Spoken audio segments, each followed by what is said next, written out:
Hey book buddies, VLOG001, chapter 15 complete. I wanted to start a series here to document my progress as I work on my manuscript for the first draft of my novel. It is speculative fiction written in a first-person narrative.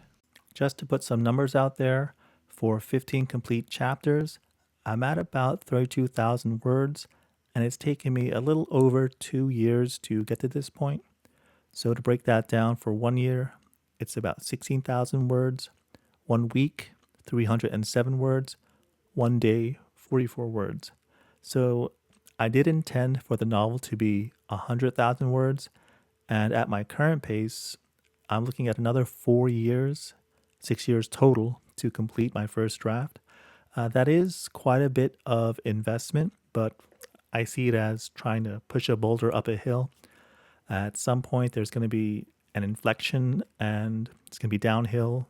It's going to pick up some speed, and hopefully all the promises that we've set up gets paid off and we get to wrap it up pretty quick.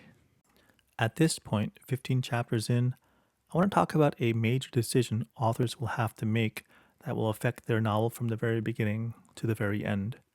And that decision is, what is the narrative style? Narrative style, the author really has to decide how they're going to tell their story. So it can be first person limited, where they follow a single character, they know their inner thoughts, their feelings, and really nothing more than that. There is the second person perspective, which I know it exists. I haven't really read too many of them. They're not too common.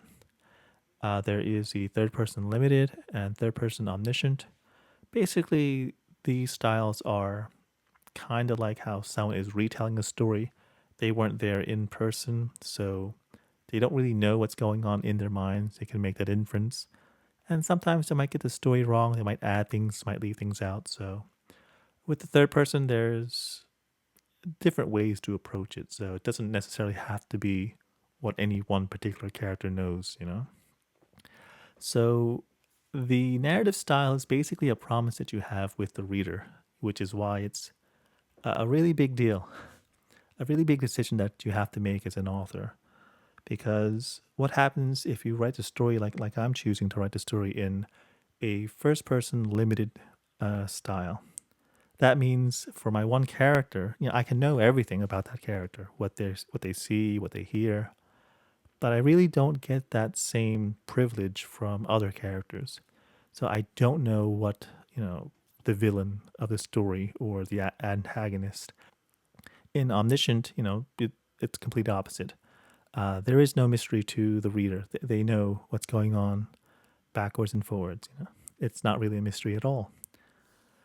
So we really have to pick, because what happens is, if you have a style where it is first person limited and you decide to introduce the inner thoughts of another character, and it's not by way of any special talent or skill that the main character that we're following has, then the reader's going to have to question, well, why did that happen?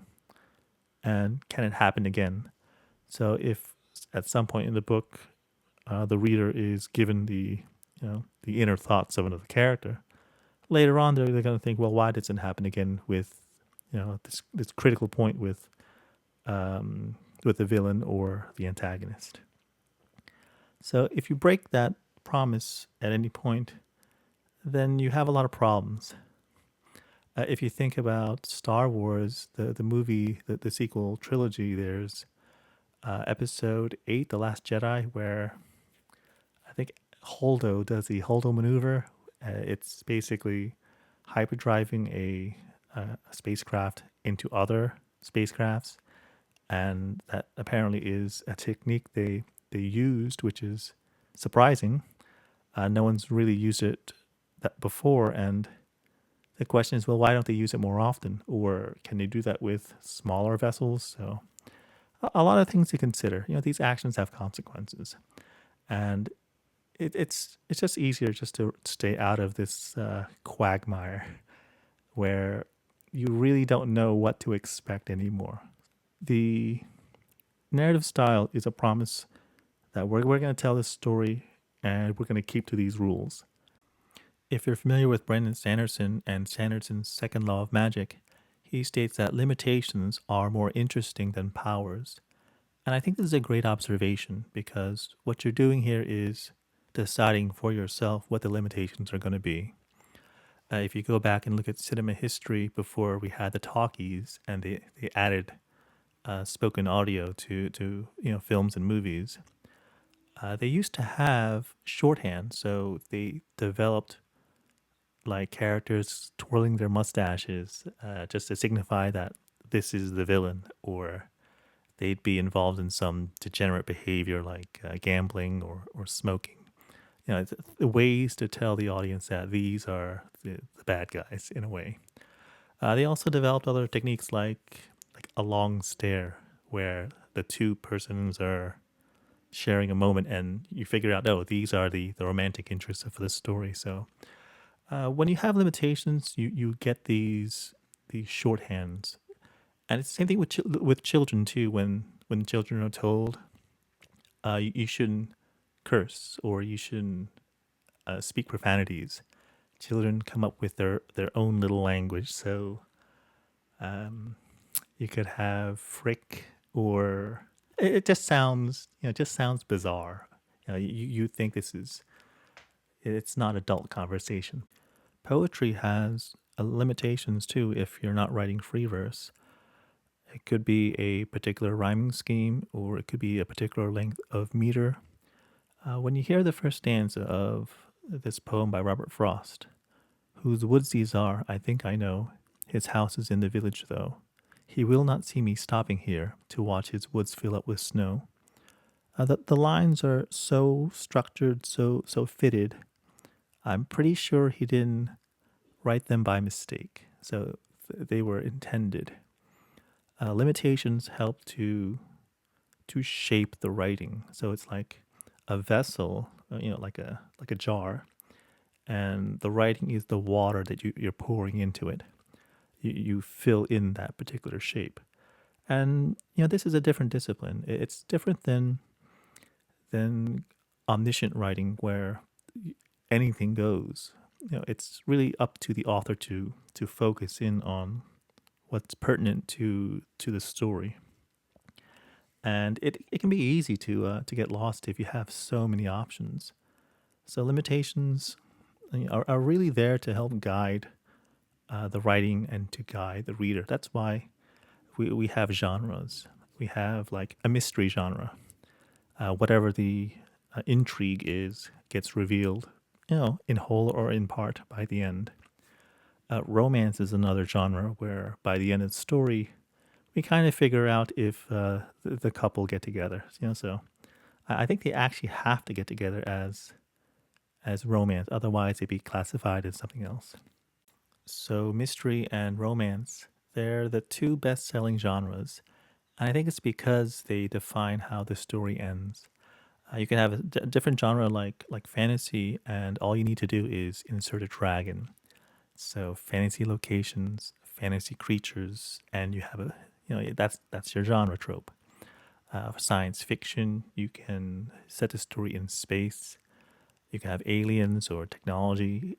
The genre doesn't really specify actions that happen. So I would say romance and mystery are more like motifs.